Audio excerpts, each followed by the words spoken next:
event, From Fragility to Resilience, Leveraging the Global Alliance Against Hunger and Poverty for Child-Sensitive and Resilient Livelihoods. My name is Asma Latif. I'm the Chief of Policy and Advocacy Impact at the SDG2 Advocacy Hub. And it is my pleasure to welcome you on behalf of our partners, the Government of Brazil, the Global Alliance Against Hunger and Poverty, and World Vision International. It is also my honor to co-moderate this session with my friend Andrea Galante, Senior Advisor, Coalitions and Emerging Global Partnerships at World Vision International. I will get us started and then she'll take over midway and close us out. With 5 years left to achieve SDG 2, global progress against hunger has stagnated at levels much higher than before the pandemic. As we all know, this is compounded by persistent poverty and inequality, economic shocks, climate change, and conflict. Alarmingly, in Africa, hunger and malnutrition continue to rise, and we have an unprecedented number of people who are experiencing acute food insecurity. It was with these challenges in mind that the G20, under Brazil's leadership, established the Global Alliance Against Hunger and Poverty 1 year ago. This session will explore the vision behind the Global Alliance, take stock of progress in the last year, and look ahead to what must happen to ensure that it delivers for vulnerable countries. We have a great lineup of panelists to help us dive into these issues. So without further ado, I'll introduce our first speaker. It's my honor to welcome Larissa Maria Lima Costa. Larissa is Coordinator General for Food Security and Nutrition of the Ministry of Foreign Affairs of Brazil and advisor to the Secretary General of Foreign Affairs on international cooperation and diversity and inclusion. Larissa, please share your perspective on why Brazil put the Global Alliance at the center of the G20 presidency and what's needed to sustain the political momentum, including at the upcoming G20 summit in South Africa and looking ahead to COP30. Larissa, it's a privilege to have you with us. The floor is yours. Thank you, Asma. Thank you, everyone. It's a pleasure to be here with you this afternoon to talk about the Global Alliance Against Hunger and Poverty.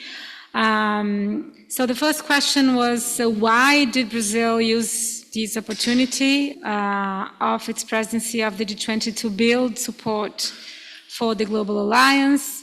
As you all know, the fight against hunger and poverty has long been a priority for President Lula. And even before taking office in 2023, he had already expressed his intention to propose a global initiative to advance the realization of SDGs 1 and 2. So when the idea of proposing an international pact that later shaped into the Global Alliance, as we know, was part of his campaign platform even. And we decided to use our presidency of G20 as a platform to initiate discussions on this because the G20 has diverse membership and also a high-level political visibility, right?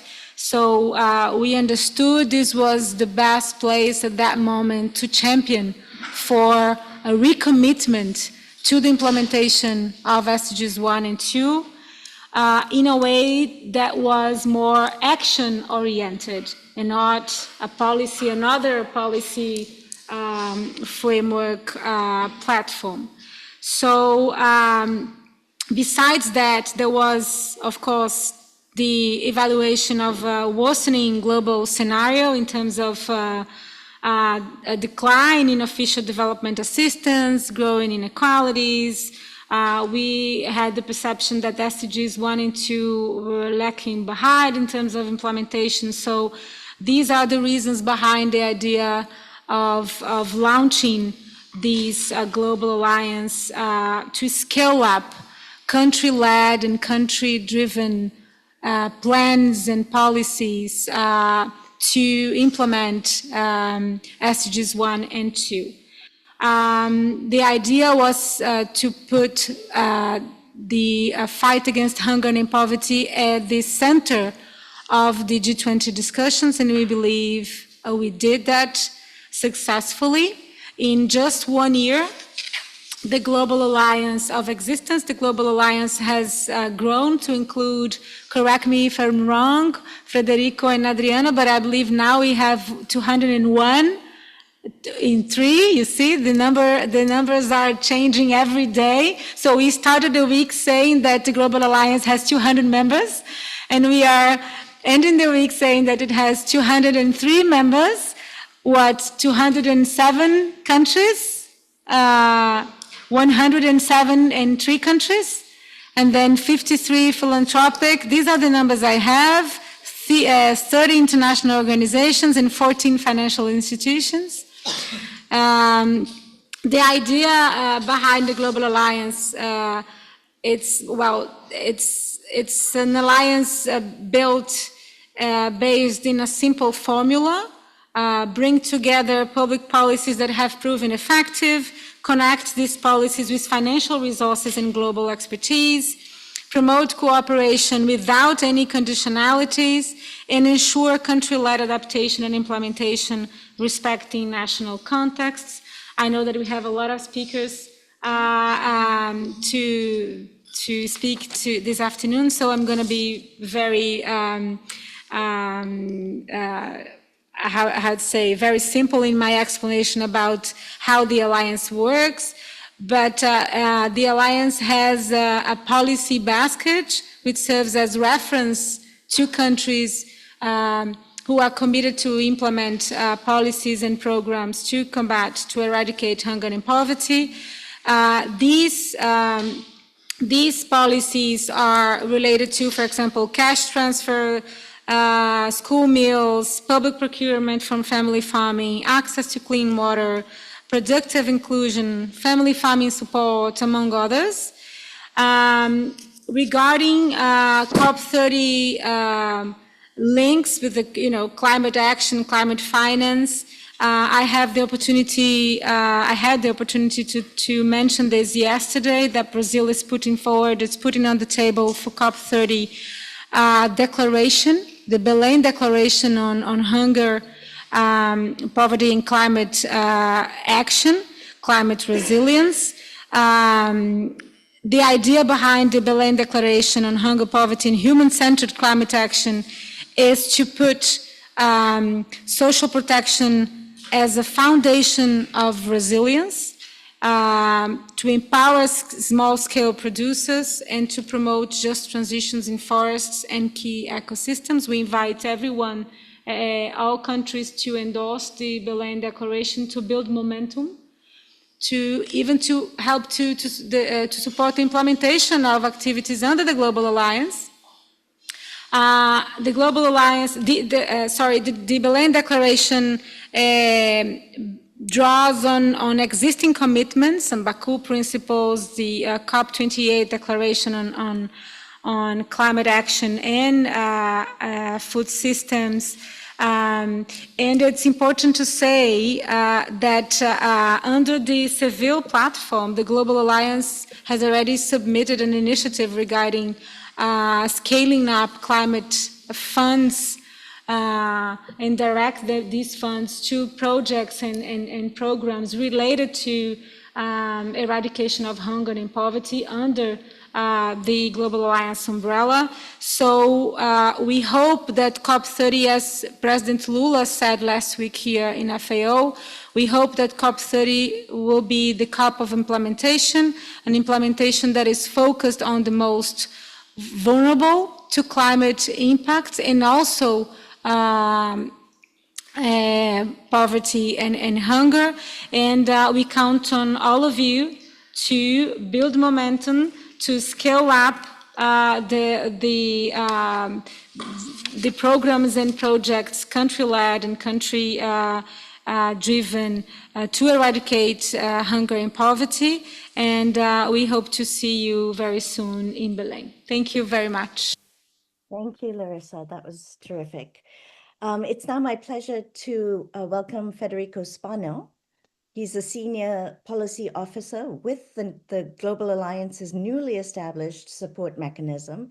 Federico, please provide a brief update on building on what Larissa said on the membership, secretariat, the policy sprints, and the fast track initiative. And please also preview what we can expect in the meeting that's coming up in Doha in November. Over to you, Federico.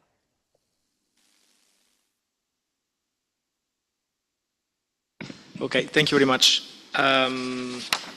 So we have a presentation for your joy on a Friday afternoon, just to give a little bit more content to the update itself.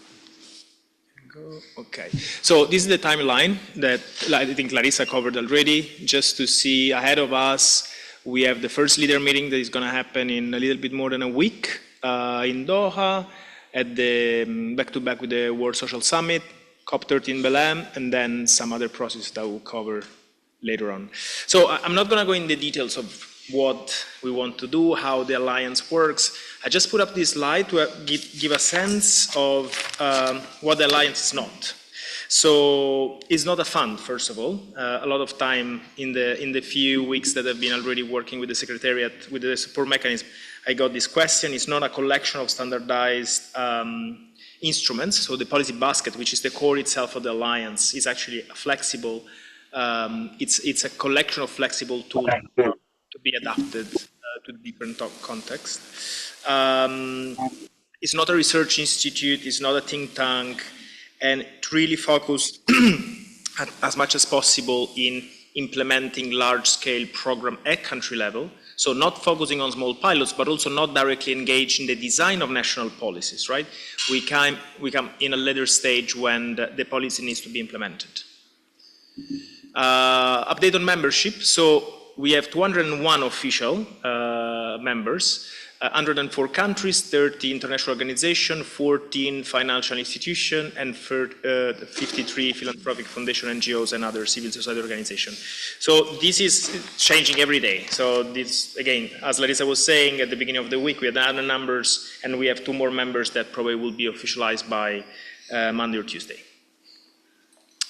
In terms of the support on the update on the support mechanism, we currently have on board the director, which was endorsed during the Board of Champions 2 weeks ago, the project management lead, the global partnership lead, Emily, which is sitting there behind, country policy lead, which is myself, the admin lead, admin support, and then there are a few positions also on onboarding, communication lead, knowledge lead, which will be based in Brasilia, the financial lead in Washington, 1 junior policy officer in Rome, project officer also in Rome, and the liaison officer in Addis Ababa. Still in the making, the junior policy officer that will be based in Brasilia, the Bangkok liaison officer, and 2 admin positions in Brasilia. First one's up today. Oh. The junior can move now. Perfect. So 1 more today. In terms of its fast track process, this is a quick update of how many countries we have been working on with this process, and this is a slide to say how it works, right? There is a first phase where the Board of Champions, so a little bit with a top-down approach, have been pre-selecting countries to be part of the fast track. In these phases where we still didn't have the support mechanism in place, we have then the national government taking the lead in developing plans, pre-plans to be validated. Once these plans are validated at the highest possible level within the government, we have the different partners, member of the alliance, that at country level are invited to present expression of interest. And what we're doing now in few countries is the last step, which is basically sitting together, creating roundtable and trying to do matchmaking, the famous matchmaking between the offer support and the needs of the governments. The most advanced, what we call phase 4 countries, are Kenya, with a program that is about water harvesting solution in schools, the Ethiopia Yalamati Rufat program, which is a small order support program. Then we have Benin, which is around school meals, Rwanda, which is about inclusive credit, and 2 more, Haiti, social protection, Zambia, Haiti, they're both about social protection, sorry. They're both about social protection. The first one is around basically a unconditional cash transfer program. The second one is about a cash plus, building on the existing social cash transfer already active in the country. I don't think I can click anymore. Yeah, okay. So Tanzania, which I left alone in a slide, is a little bit more related to the main topic of today, sorry, which is a multi-sectoral protection for early childhood, but still in phase 3. So we still didn't get to the roundtable stage in this specific country. So this is the update of the tables that are, the 5 countries that arrived at phase 4. As you can see, Benin, Ethiopia, Haiti, Kenya, Zambia. Benin, the second roundtable is taking place next week. In terms of the expression of interest that we have received in different countries, we reached yesterday, I think, the number of 80, it's a little bit going by itself, the number of 84. This is the division between the different countries, and this is the split between the type of organization. As you can see, there is obviously a quite substantial number of expression of interest around knowledge and technical assistance. For finance, we would like to see this number growing, but we are aware of the complexity of the moment. Now, in terms of the country support, how it's going to work in the future. So until now, we had this approach, which again was a little bit top-down because of the carrying capacity of the transition team. So where countries have been pre-selected. After Doha, ideally in January, our plan is to have an on-demand system where instead the request for support will be open to all country members, and then let's say we'll have the capacity to invest a little bit more time in accompanying the national government in defining the plans. In terms of Doha, which is the big thing we're working nowadays, the meeting will this will be the first leader meeting of the Alliance, and it will take place back-to-back with the World Social Summit. It's going to be on the 3rd of November. There are going to be 3 main panels, one around partnership, one around financing, and one special session on an announcement around the fast-track process. The registration is tied to the World Social Summit registration, so all the organizations need an ECOSOC accreditation to participate, and we're working tirelessly these days to finalize the plan, mostly Emily that is there on the computer indeed. Just last thing, as I'm getting aware of time, Belém Declaration, which was already mentioned by Larissa, this is not an alliance declaration, but I think this part, chapter 3, about human-centered climate action in fragile situation and protected crisis, is very relevant for the crowd today. So I'd like to call your attention to chapter 18 and 19, that you can see there on the screen, where in the first one, there is a call to climate and humanitarian action in synergy with development assistance and social protection system to strengthen national capacities. I think that's an important thing. And the other one is the call on climate humanitarian development partners to deliver better coordination, let's say. This is just to conclude. In the Belém Declaration, we have also direct reference to the alliance itself in chapter 22 in the tracking process part. Where the alliance is recognized as a flexible, action-oriented initiative that can help bring structured support, sharing learning, and better integrated finance to country-led program-level implementation across the domains mentioned in the declaration. Short sentence there. I think I'll stop there, and thank you very much.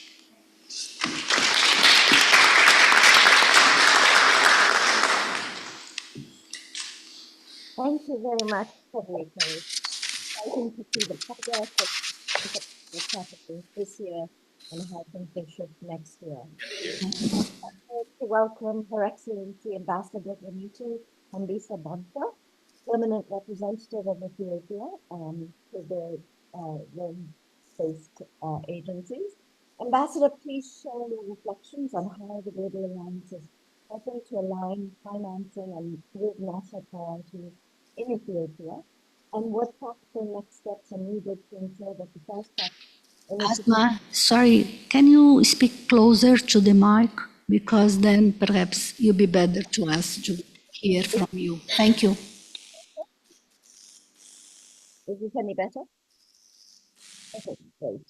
I don't know how much you've heard, but Ambassador, please share your reflections on the Global Alliance and how it's helping align financing with national priorities in Ethiopia, and what practical next steps are needed to ensure the Fast Track initiative delivers tangible results on the ground. Ambassador, we're honored to have you with us. The floor is yours.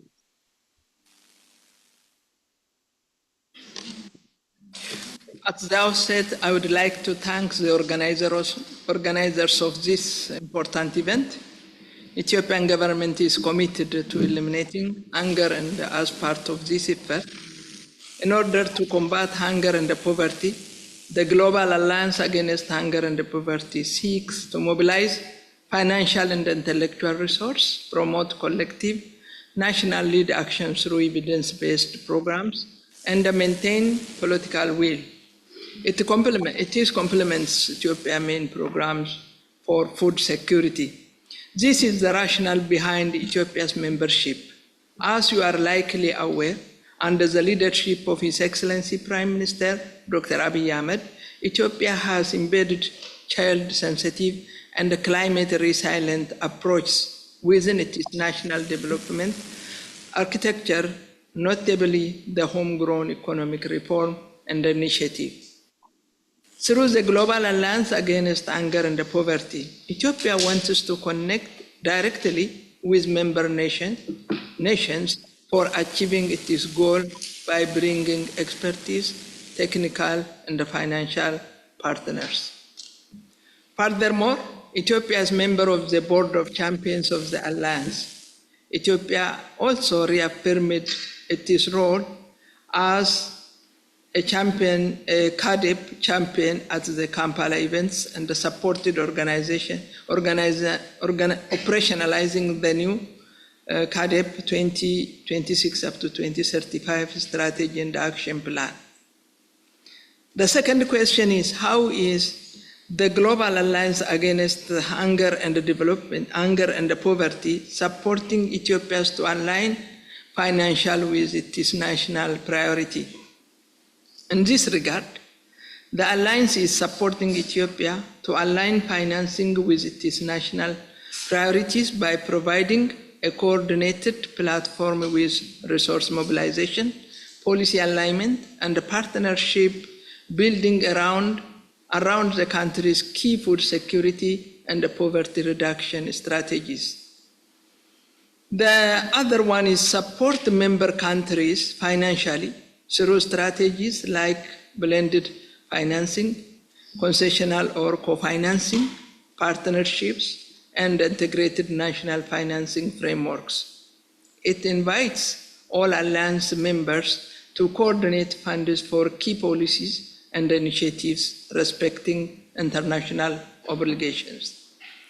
Through the fast-track country mechanisms, Ethiopia has benefited from the Global Alliance Against Hunger and Poverty's matching approach, which connects national priorities with targeted financial and technical support. This has helped us to advance the following major initiatives that Ethiopia launched and scaled national food security program in the line with Kampala Comprehensive Africa Agricultural Development Program roadmap. To mention some of the initiatives, the first one is the Bounty of the Basket, which we call it in Amharic, Yelimat Rufat. It is a national food security program launched in 2022 and publicly promoted through 2024 up to 2025. This helps to boost this production of dairy, poultry, eggs, fish, honey, and meat, supporting Kampala goals on diversified food system and local food availability. The other initiative is wheat intensification or irrigation strategy. This is government investments and the policies that expand wheat production. Ethiopia was able to be Africa's top wheat producer in 2024 up to 2025, which addresses Kampala goals on productivity and reduced import dependency. The third one is the Green Legacy Initiative. large-scale land restoration and climate resilient agriculture investments that directly links to Kampala resilience and sustainable production goals. It is land and ecosystem restoration program. And also since 2019, planted more than 46 billion seedlings, including fruit-bearing trees. It is a national movement that created hundreds of thousands of jobs for women and youth, improved Ethiopia's forest coverage from 15% in 2019 to 24% in 2025. In recognition of this achievement, just last week, Ethiopia has received an award from FAO. The initiative's Nature for People and the Climate Plan received a significant support in December 2024 from Climate Investment Fund Board with approval of total investment plan of $500 million. Ethiopia's school feeding program is another initiative. This is a government-led initiative aimed at improving children's education, health and nutrition while reducing hunger and poverty. It provides nutritious daily meals, often sourced from local farmers, to students, particularly in food insecure and rural areas. The program encourages school attendance, retention, and learning performance, especially among girls and children from poor households. Financed by the government and the development partners. In this regard, the Alliance has contributed to Ethiopia's effort to integrate international support and investment frameworks in the implementation of the above initiative. The last question is, from Ethiopia's experience, what are practical next steps to ensure the fast-track initiative delivery system? On practical next steps are addressing our challenges, the fast-tracking, the implementation of the initiatives. It leads the Alliance in fast-track, focusing on institutionalized coordination and expanding investment in climate resilient, child-sensitive livelihoods. The country's climate smart agricultural roadmap 2030 and the Green Legacy Initiative provides scalable entry points for Global Alliance Against Hunger and Poverty-linked investments. Access to concessional and innovative finance is urgently needed, with Ethiopia collaborating with partners to pilot proof of impact finance to incentivize results. Our challenges are tight physical space exacerbated by climate crisis and the debt burden. How do we address these challenges? A question. At the national and international level, we are working on 2 points. The first one is at the national level, renew our national political commitment, and also strengthening the implementation of our microeconomic reform, and also scaling up our best experiences in the implementation of the above initiative I mentioned just before. Internationally, we have 2 points to do on this area. The first one is contributing our partners to the call to reforming international financial institutions to address financial for development challenges and the debt crisis. And the other one is adding our voice to the call on the international community to upload this commitment to climate finance. Thank you.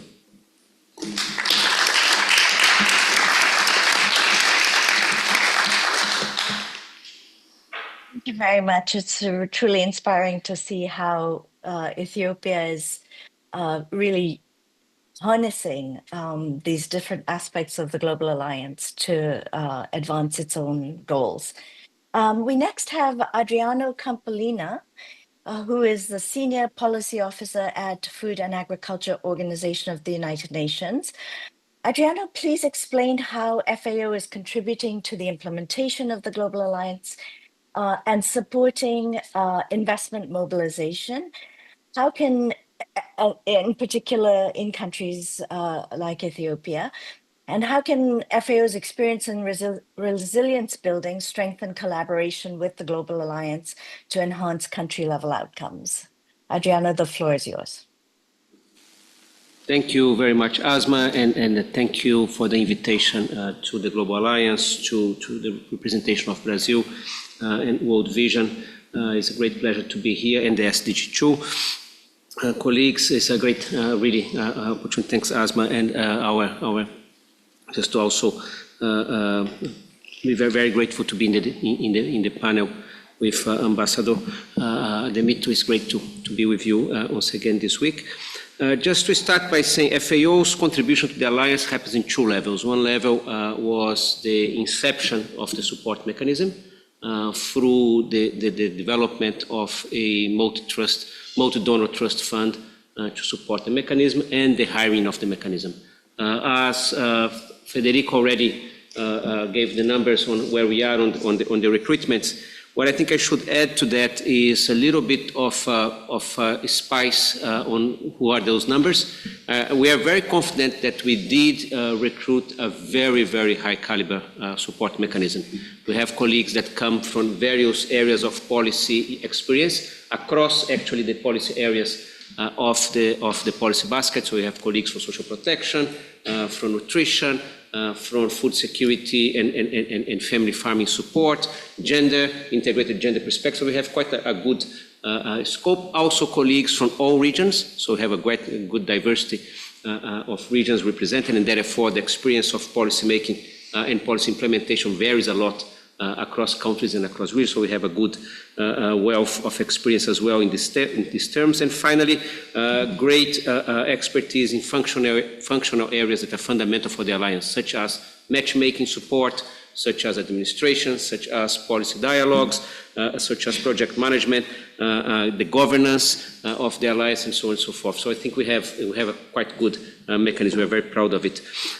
Also, FAO has contributed a lot on the development of the policy basket in partnership with many UN agencies and countries. So it was a great experience of co-creating the policy basket with many of you around the table. And the last one in this first track of our contributions has been our contribution to some policy initiatives, and that was an interesting story. It was not very well thought through from the beginning, and that was there from the negotiations. That was not part of the initial thinking, but we did have three elements or three moments where we tried to do some policy guidance collectively through the Alliance. So the first one was a guidance note for the Finance for Development conference. Then we had one on NDCs and social protection, which was also a very interesting process. And the most recent, the Belém Declaration, not to mention the SPAs, the Seville Platform for Action. So it's interesting to see the Alliance also evolving as a place of policy dialogue, and we were part of each one of those. Well, the second leg of our contribution is our own commitment to the Alliance, which is to deliver technical assistance, which is what FAO mandate is. So basically, we have a submit expression of interest to support all from the countries on the fast track to support Ethiopia, Haiti, Kenya, as this morning is the new one for FAO, Rwanda, Tanzania, and Zambia, and we are supporting Cambodia, Dominican Republic, and Mozambique on the development of the pre-plans. And of course, on doing so, we are doing that focused on what is FAO value addition. So, and that's an interesting lesson learned that I will reflect later, is that as we have many agencies, how we do find the best possible optimal way of collaborating, that each one of us bring the best that we have. And we focus that on what is our mandate. So we are very, very involved on that. Ethiopia is a very interesting example. So far worked very, very closely with the Ethiopian Ministry of Agriculture on developing the pre-plan. We are also part of the two roundtables for matchmaking. And in between the two roundtables, we did a trilateral conversation between the government of Ethiopia, FAO, and the African Development Bank to see how can we actually move in practice to move the investment that has been pledged of $65 million. What does it take? And we are, as we speak, discussing with both AFDB and the government of Ethiopia whether FAO can be part or how can FAO best contribute on the development of the preliminary studies that are necessary for the disbursement of the resources. And we are also exploring with the government of Ethiopia how we go beyond the initial matchmaking. Because one thing is the initial matchmaker in Brazil convenes all the expressions of interest for 2 roundtables. Another thing is after that, when we expect actually the national governments to take full leadership of the matchmaking. In the case of Ethiopia, we've been discussing a lot with colleagues on many ministries how we best support the engagement of the Rural Economic Development and Food Security Joint Working Group, as you already have a donor coordination mechanism that would be quite crucial for that. In addition to the technical expertise in Ethiopia, we also decided to leverage $7.5 million of existing projects on animal health and particularly on animal health and value chains development, so that we can try to support beyond just the technical component. So what are the key lessons here? Number 1, early engagement with the government. Number 2, early engagement with financial contributors.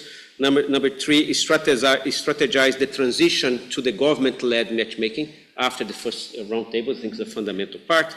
And finally, leverage our own existing technical capabilities on existing projects to walk the talk of defragmenting. Because we are all talking about fragmentation, but for us to move beyond fragmentation, that means we have to change our own projects.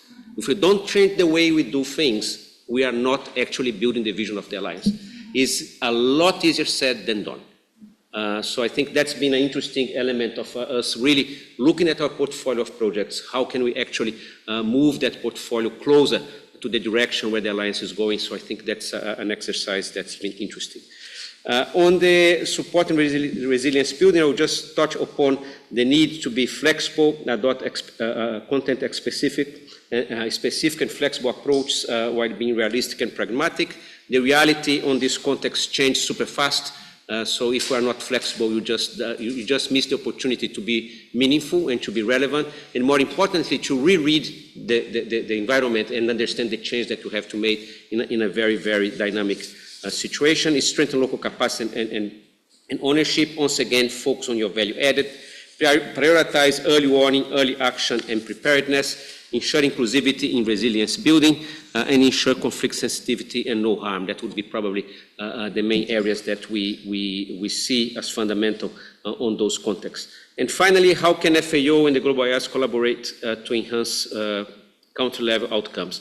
I think the first one is support governments on the policy instrument design. And that's not simple, because it's not just a design on a blank page. It's a design on a page that has the policy basket on the background. So how can we actually bring the policy basket value addition? And naturally, all governments have their policies. In most of the fast-track cases, governments already have policies that they said, oh, I want to expand this policy to districts A, B, and C, or I want to get more ambition on this policy. So how do you have a dialogue between the government intent and the policy basket and make the policy basket meaningful? I think we have a risk here, that the policy basket becomes something on the background that sometimes we relate to that, sometimes not. So in the case of Ethiopia, it was a very good dialogue, that we could dialogue with the Ethiopian government and say, hey, but look, on this process of supporting smallholder farmers on livestock, on the policy basket, we have this and that element that can actually add quality to that. So I think that's a first fundamental one. The second one, support the initial matchmaking and the bilateral follow-up. So the matchmaking is a funny exercise, because you have, it's a little bit of who blinks first kind of a moment. You have all these people that expressed interest, but no one will really talk the details of the matter and what really it takes. So there's an element of follow-up that's crucial, particularly understanding that for the financial part of support, the multilateral banks have their own cycle of projects. They have their own decision-making process. How do we engage with that, considering the sense of urgency that the alliance brings? Support the transition to permanent donor coordination. I think that's crucial. I think if we don't move from the initial support mechanism facilitated dialogue into a more country-embedded mechanism of donor coordination, we have a huge sustainability risk there. And second, because the alliance convened matchmaking is amongst the alliance members. But the government donor support mechanism goes beyond people that have provided expression of interest. So if you want to address the fragmentation of funding, the place to address the fragmentation of fund is particularly, in my opinion, the donor-led coordination mechanism. That's where you can actually bring other projects that may not even, like you have the case that people say, I'm not going to express interest because I already have a project. So they're out.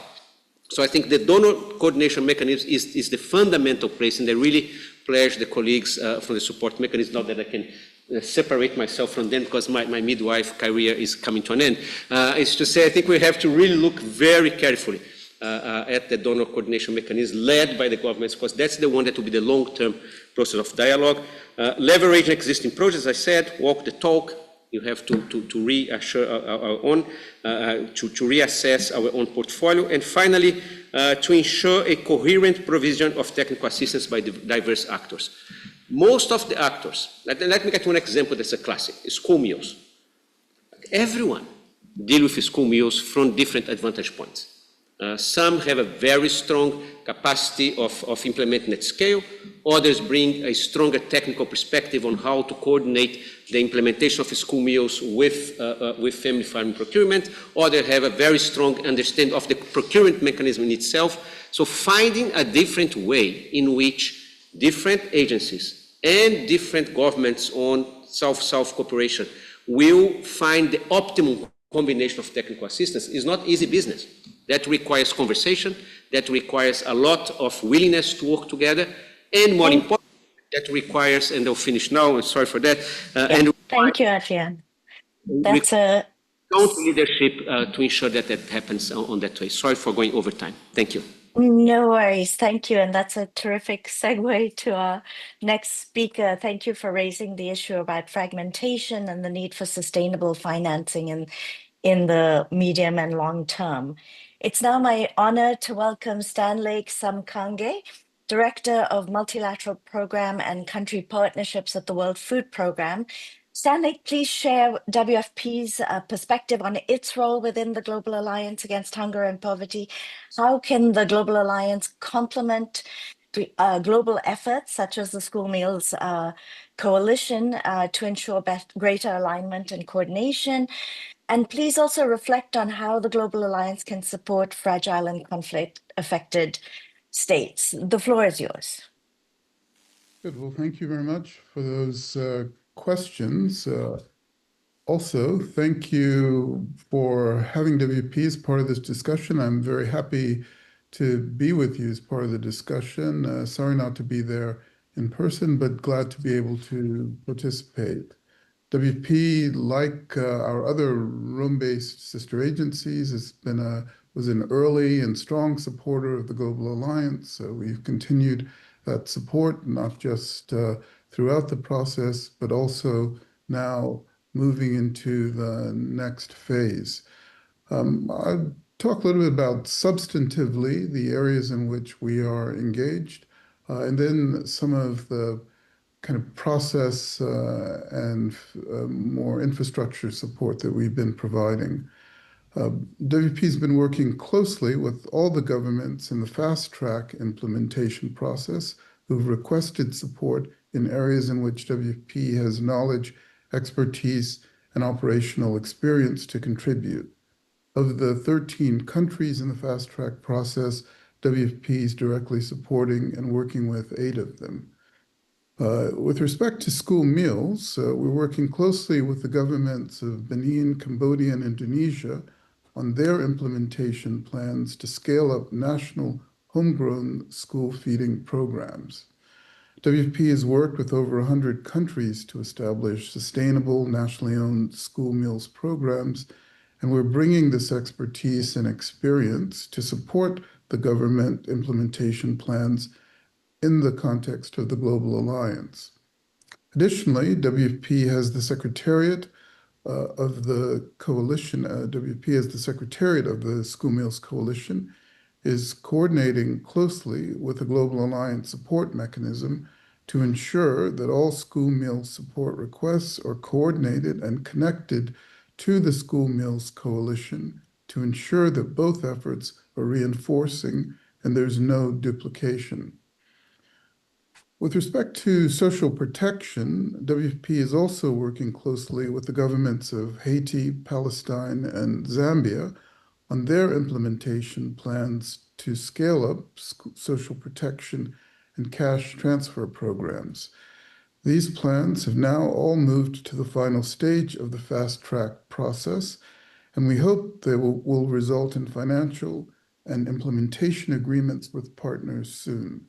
We're bringing WFP's knowledge from a long history of supporting the design and delivery of nationally led social protection programs, providing technical advice, and also our operational expertise in assisting governments with the implementation of social protection programs. Helping governments to scale up and enhance social protection is a key pathway towards zero hunger in this world. This is particularly important in fragile and conflict-affected countries where WFP has particular operational experience and the Global Alliance can play a key role in mobilizing financing.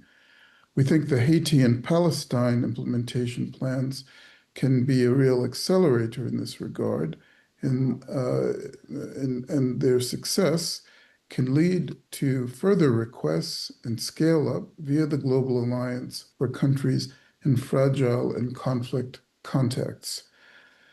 WFP is also supporting countries in the nutrition space.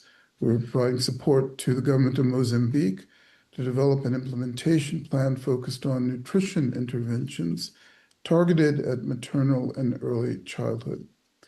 And through our Center of Excellence in Brasilia, we're connecting Brazil's expertise in water harvesting and water cisterns in semi-arid areas to support the government of Kenya's implementation plan to enhance water access for vulnerable communities. With respect to South-South and triangular cooperation, WFP sees the Global Alliance as an innovative platform that can drive enhanced South-South and triangular partnerships. The use of country examples in the policy basket can help document and share experiences from governments around the world, which can be harnessed to spur ideas, but also to share lessons learned. It's a unique platform that can be used to connect governments in the Global South to share their knowledge and experience during all stages of the planning and implementation process of large-scale national programs. WFP is encouraging governments to also utilize the platform to share their progress and national examples via the Global Alliance. And we're utilizing our South and Triangular Cooperation Unit to assist in this process. In fact, last week, I was in Washington meeting a number of the delegations attending the World Bank and IMF annual meetings, and in several of them, we raised with countries, we encouraged countries to join the Global Alliance, countries that hadn't done so. Actually, as a result of that, I think one or two processes have now recently started. Finally, I want to talk a little bit about the digital hub. It's a significant element of WFP's support to the Global Alliance. It's been this months-long development of the Global Alliance's digital hub between our technology division and the Brazil transition team. This development was fully funded by WFP. The digital hub is a digital system and database to receive formal requests for support from Alliance members, to map and track implementation commitments, and for all steps of the country implementation process. WFP was pleased to be able to offer our technological know-how, and we believe the digital hub will advance the transparency, effectiveness, and efficiency of the support mechanism, greatly assisting the process of matching government requests for support. The digital hub is now at a viable product stage and will be fully rolled out by the new support mechanism soon. So, as I mentioned, WFP is a strong supporter of the Global Alliance. We're pleased to continue to be engaged with the Global Alliance, both in Rome, but even more importantly, out at country level. So, thank you for allowing me to participate in this discussion today. Thank you so much, Stanley. Great to hear about the specific expertise that WFP brings to the Global Alliance, and that focus on South-South, I think, is a really interesting perspective to bring into this conversation. I'd like to thank you all for accommodating my moderation in this hybrid capacity. So it's now my pleasure to turn to my co-moderator, Andrea Galante, who will share a few reflections from World Vision International and then take over the moderation. Andrea, over to you. Thank you, Asma, and good afternoon, everyone. And it's a pleasure being here, and thank you for the speakers that accepted this conversation. Thank you for the audience, and thank you, Karina, the coordinator of the National School Feeding in Brazil, for being with us. Thank you very much. For those who may not know, World Vision is a child-focused faith-based organization working in over 60 countries, and we are proud to be a founding member of the Global Alliance Against Hunger and Poverty. We are here today because we believe that if we want to end hunger and poverty, we must take a child-sensitive approach, and this means investing more in children. Now, let's take a moment to look at where we are. Today, as you know, more than 673 million people go bad hungry. And children are the most affected. Although they represent only 1/3 of the global population, they make up nearly half of those experience hunger. And yet, only 12% of aid target children directly, and just 5% address their specific needs. This isn't just a gap, this is a huge failure, a problem. At World Vision, we see that every day, that when we invest in children and their family, the impact remains and goes in health, education, livelihood, peace, and everything. That's why we are promote child-sensitive, climate-resilient livelihoods, solutions that help families grow food for a healthy diet, earn income, and keep children in schools. And it's also why we are joining the Global Alliance Against Hunger, to help scale what works and do it together. Let me share just 2 examples. Zambia, that also is a fast-track country, we are supporting Cash Plus approach, combining digital cash transfer with school meals and support family farming, smallholder families. This strengthens household income and child better health diet, better nutrition. And in Ethiopia, as the ambassador already explained, we are also supporting these programs, that is the short value chains related to poultry, honey, dairy sectors. We are providing credits to households, to small producers, to them be able to produce this kind of food. We are also part of this both fast track in the Global Alliance Against Hunger. As from our global experience, ending hunger and building resilience start with inclusion. When children and communities help shape programs, outcomes are stronger and better. When we investments put children at the center, we can move from fragility to resilience, and we can see better results. Financing framework must prioritize children, as I already mentioned, and World Vision is honored to serve on the Global Alliance Board of Champions, sharing a civil society seat with 3 other organizations. And we are hoping for this next phase, the meeting in Doha, and to really start accelerating the outcomes of SDG 1 and 2. So I will leave you of this. What if every dollar we invest carries the power to change a child's life, and through them, their community future? Let's work together, let's think this, let's make Global Alliance a reality, the implementation, and to solve this problem that we cannot more allow. Now, thank you, Asma, and I will start my moderation, is okay? Now, thank you, because now I'm changing from this brief introduction, what is World Vision, to also help introducing calling the next speaker, and it's my pleasure to call Karen Chama. She's Resource Development and Management Director, Africa Global Partners at Vision Fund International.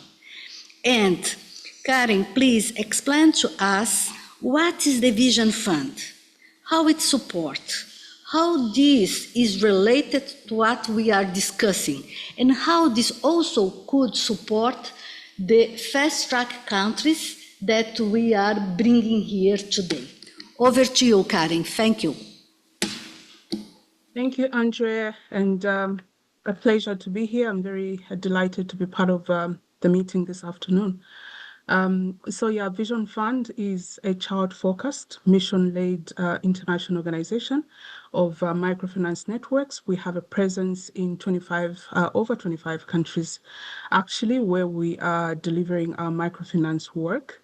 And our services will include credit, provision of access to finance with various products offering and ranging there, some of which are actually responding to risk and resilience mitigation, or at least support to resilience. We also support with financial services and savings, insurance, payment and remittances, and pretty much applying our digital systems there. And we also make sure that we are increasing adoption and utilization of these financial products by delivering related and appropriate financial education. Why am I saying we are a mission-led institution? Because we are not driven by profit. We actually are providing outreach and financial services to the most vulnerable communities, and especially the rural communities. Right now, our board membership actually is voluntary, and so we're not giving out any dividends, and every single income that is deployed into the institution is actually used to revolve and continue expanding our network and outreach to other service providers. We currently have a portfolio of around 1.3 million clients. We have distributed to over 840 million United States dollars across our network. And of course, most of it is also related into the agriculture sector. We definitely supporting vulnerability in various places, and like you say, the risks that these individuals and communities are susceptible to really can be undesirable, and sometimes makes them highly susceptible to a lot of risks. So like I have alluded to also earlier, some of our work is also prioritizing vulnerability for women. So 70% of our portfolio is actually women, but 60%, 64% of our portfolio is actually based clients that are based in the rural communities. And some of what we're experiencing then within those rural communities or interventions in the rural communities is various effects, around climate, political unrest, economic shocks, you mention it, you name it. And so what Vision Fund is doing in these communities is actually making sure that we provide products that are inclusive, client-centric, and tailored to make sure that they respond to the specific needs that are on the ground. So you probably see us delivering products that are a little outside of the normal microfinancing sector or banking world. One of such would be us trying to provide access to financial services for women who are extremely vulnerable and ultra poor women, actually. So some of what we're doing there is working through the savings groups to actually provide access to finance to women without asking for collateral. This has been some of the inhibiting factors around access to financial services across the world, particularly for the most vulnerable. And within Africa and most of the communities in Asia, Latin America, Middle East, and Eastern Europe, where we have a presence, we actually have been experiencing limited access to financial services, particularly because vulnerable communities do not have anything to offer in terms of collateral.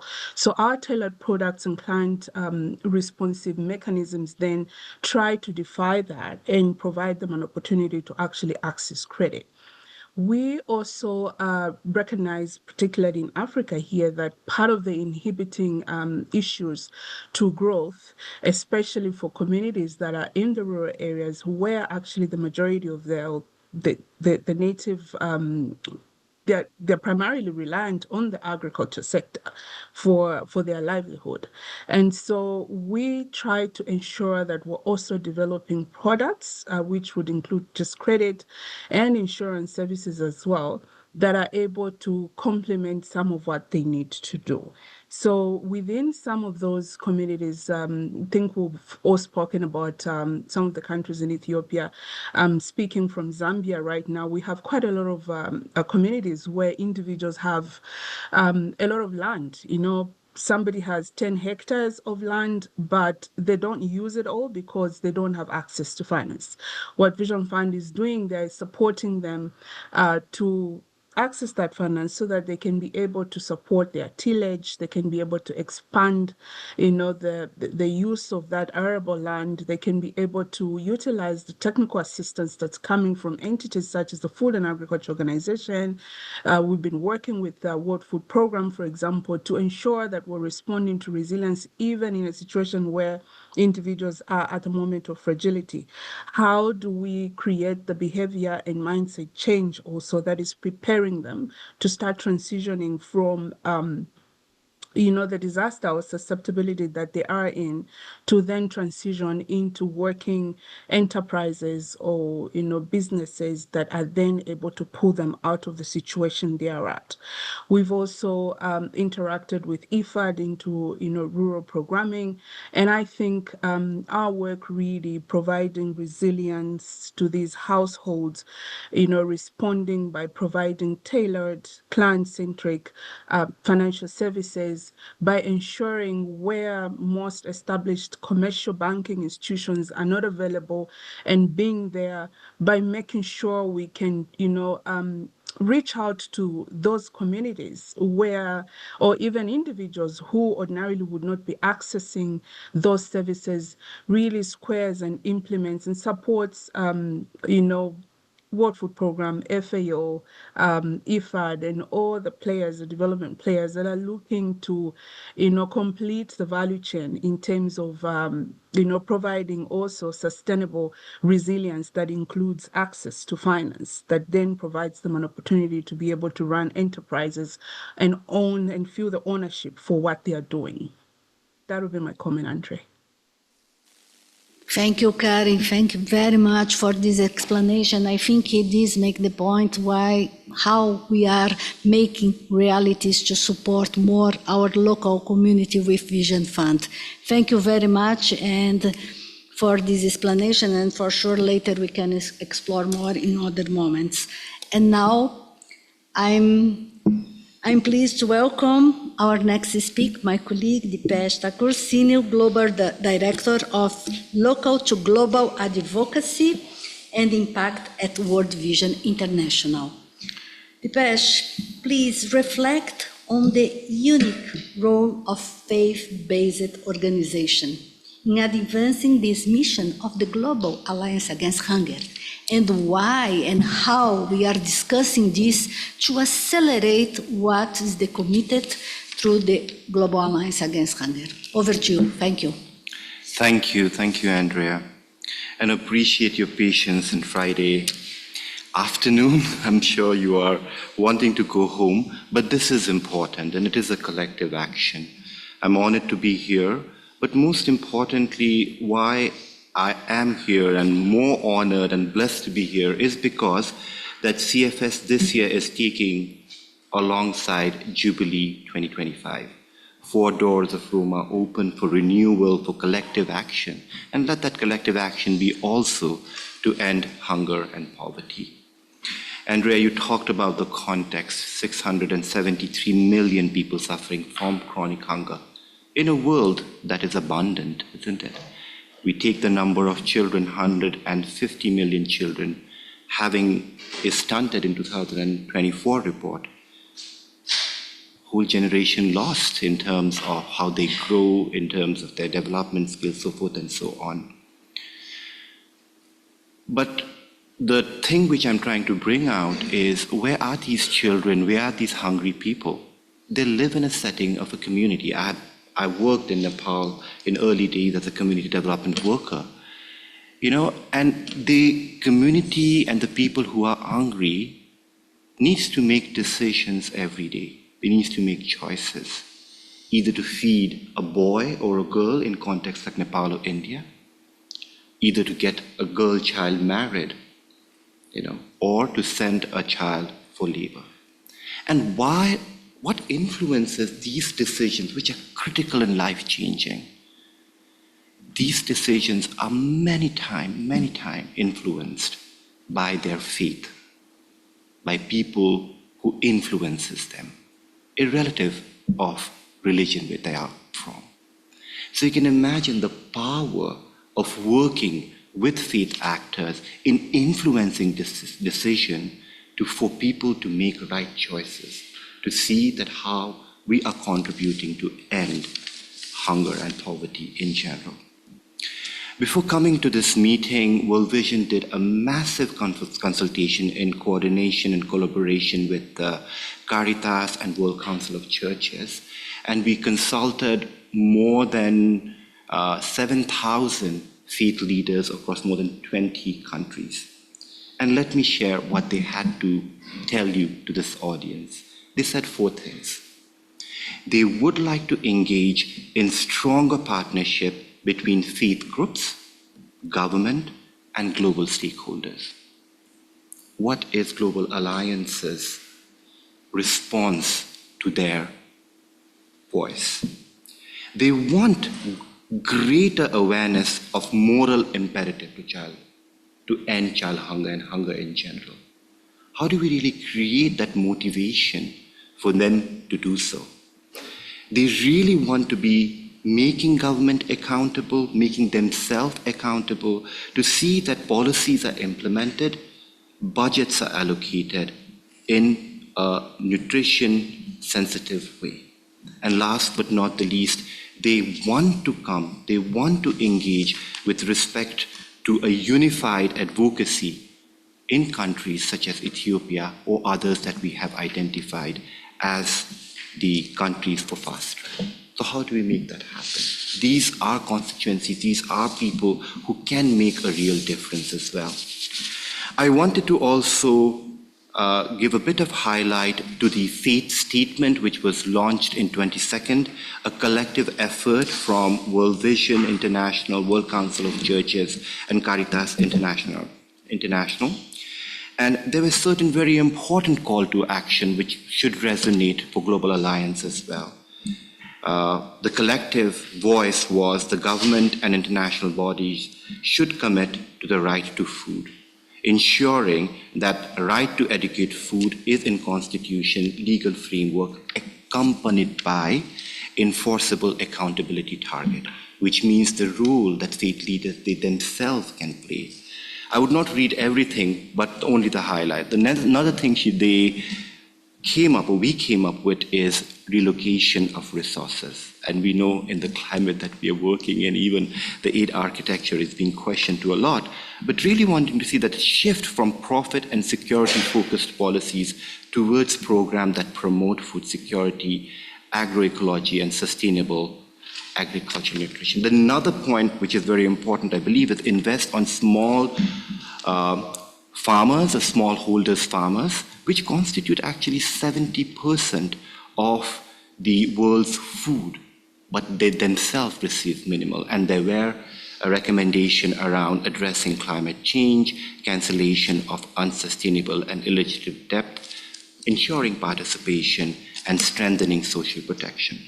And to end my comment, Andrea, I just wanted to read out this, which I believe is very powerful. Dinesh did that, our colleague, during the launch of the faith statement. You can find that in the Jubilee page as well, which is hosted at Caritas site, World Vision site, and WCC, World Council of Churches site as well. Collectively, we say that hunger in a world of plenty is not inevitable. It is a choice. As people of faith, how we treat the hungry reflects our relationship with the divine and our commitment to justice. Our moral traditions demand nothing less than the full realization of the right to food for every person on earth. As faith leaders and communities, we commit ourselves to advocating for these changes and working for them in all our spheres of influence. And Global Alliance is a startup of this journey. Thank you so much.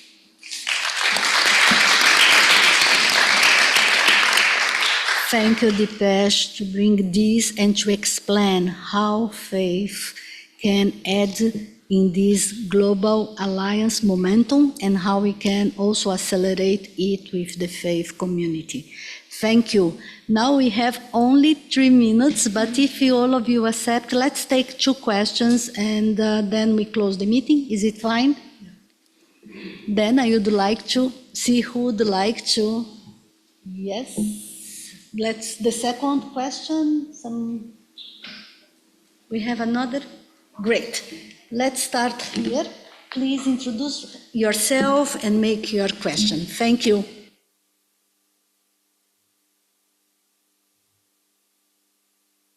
Yeah, okay, it's on now.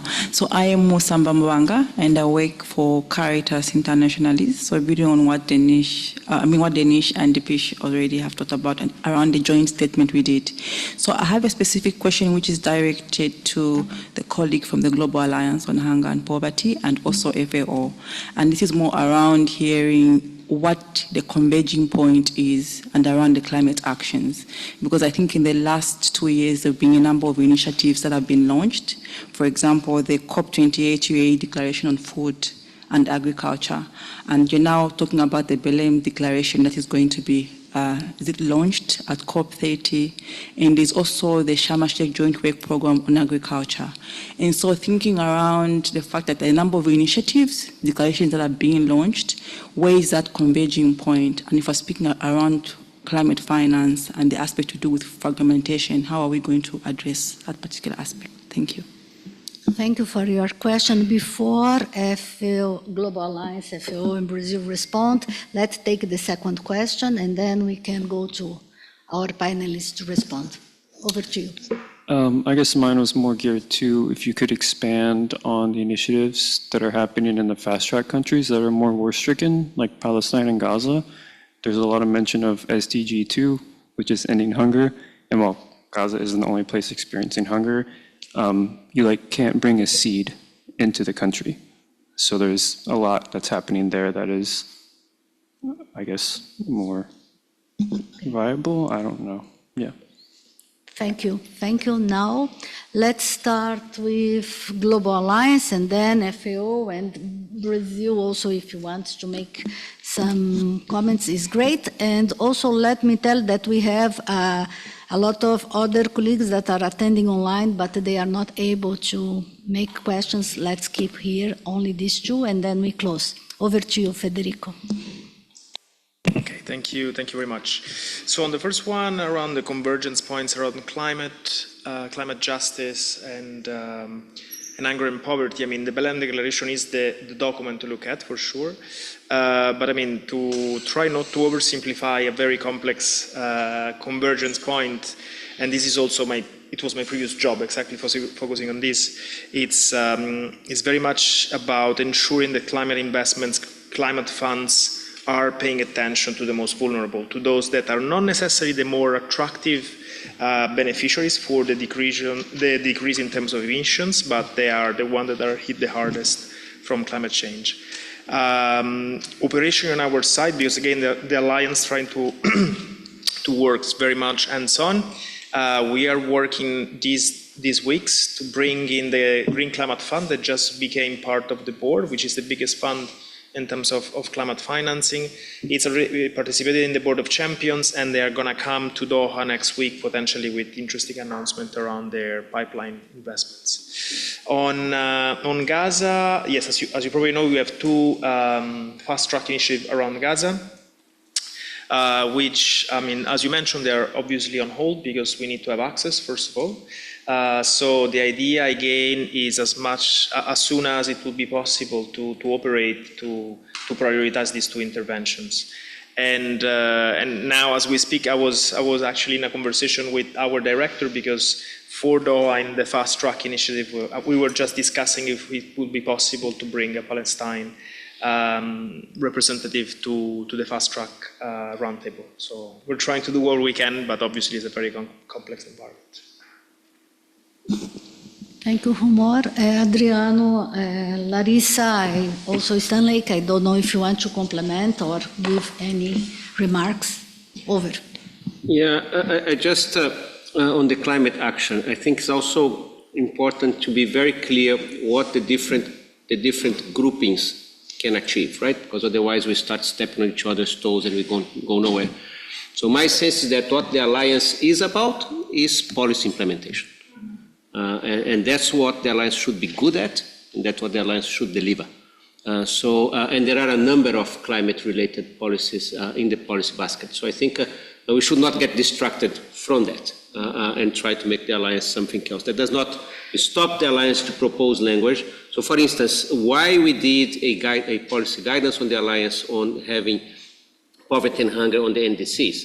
Because if you don't have that on the NDCs, you cannot access climate finance for that. It's that simple.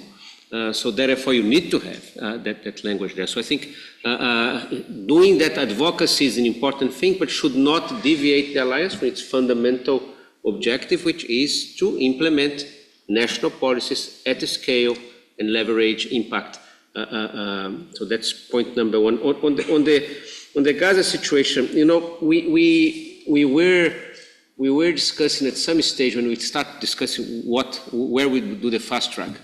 There was this question: how you think about a policy, national policy implementation fast track in a situation such as the dairy situation in Gaza. And I think even though we have choose the instruments and they are on hold until we have ability to implement, I think the signaling of having it on the fast track is very important, given the relevance of the situation for the right to food and so on and so forth. So I would still think that was an important decision from the Global Alliance to include Palestine on the fast track, but obviously the policy implementation is only possible when it's possible. So I think, but I would still be I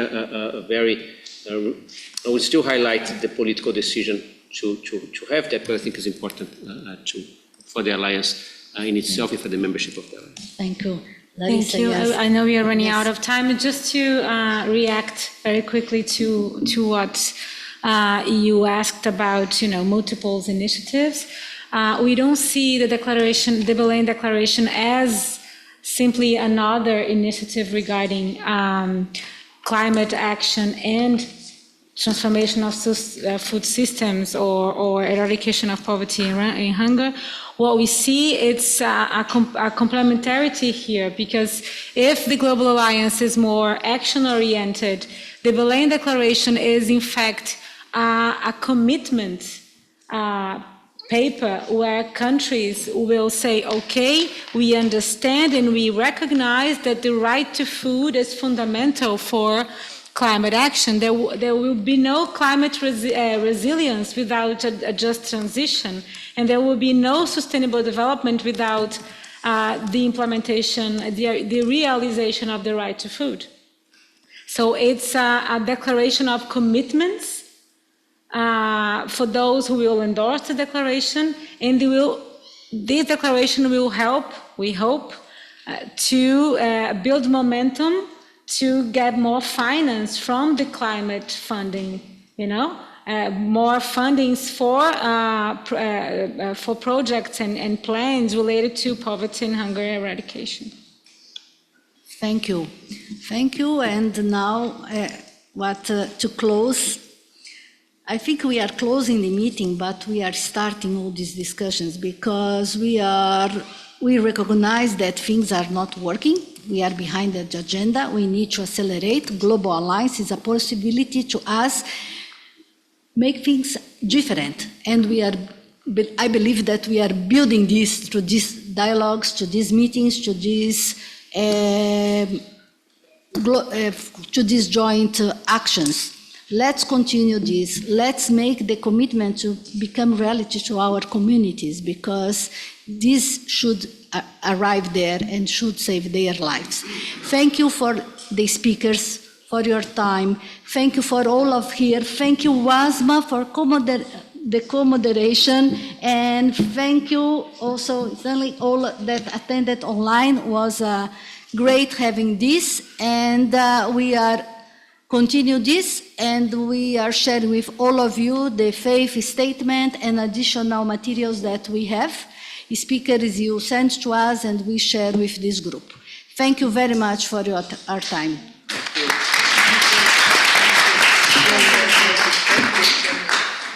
Thank you, dear Asma. Thank you, Karen. Thank you, Stanley. Thank you.